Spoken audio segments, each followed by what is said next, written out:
bayan ng Bawang hindi lang kilala bilang fruit basket capital of the North dahil sa iba't ibang prutas na pwedeng i-harvest ng mga bisita.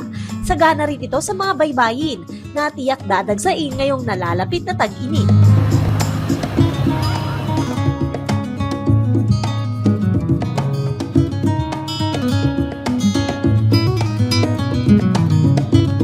At kung sakaling mag-stay sa Maran Beach Resort sa Barangay Bacuit Sur, hindi lang ang mga amenities ang may enjoy. Subukan ding tikman ang kanilang laing ice cream.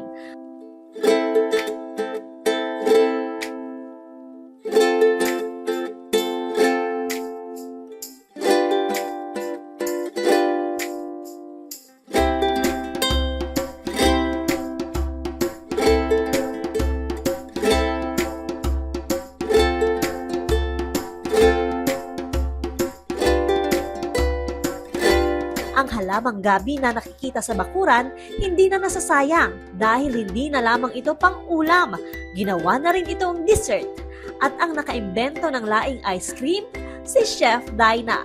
Tatlo ang main ingredients ng laing ice cream ni Chef. Ang dahon ng gabi, gata at pistachio. Usually kasi yung laing stem lang, di ba? Stem. So, sabi ko kasi, nung pag i-check mo kung ano yung mga difference ng taste ng stem sa dahon, mas lamang kasi yung lasa ng dahon. Plus, nag-a-add siya ng color. Mabusisi ang paggawa ng laing ice cream. Hindi lang daw kasi ito ginagawa ng isang araw para maproseso ng maayos at ma-achieve ang creamy nitong lasa. 1 month ko kasi siyang ginagawa. So may mga trial and errors tayo. Habang ginagawa ko siya, lumalabas talaga yung aroma niya. Na which is I didn't expect na parang may pagka-matcha, may pagka-nutty flavor. Ang daming lumalabas na flavor kaya I know na it will be successful. Upon the researching talaga, kailangan mong i-remove yung stem, kailangan mo siyang idaan sa apoy, kailangan mo siyang pakuluan. Tapos after nung mga 2 kulo or talagang it's a process talaga, hindi siya ganun kadali.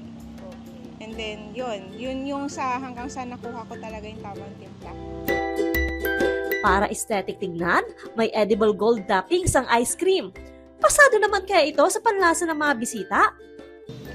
Hindi mo makakalain na laing siya sa sobrang sarap.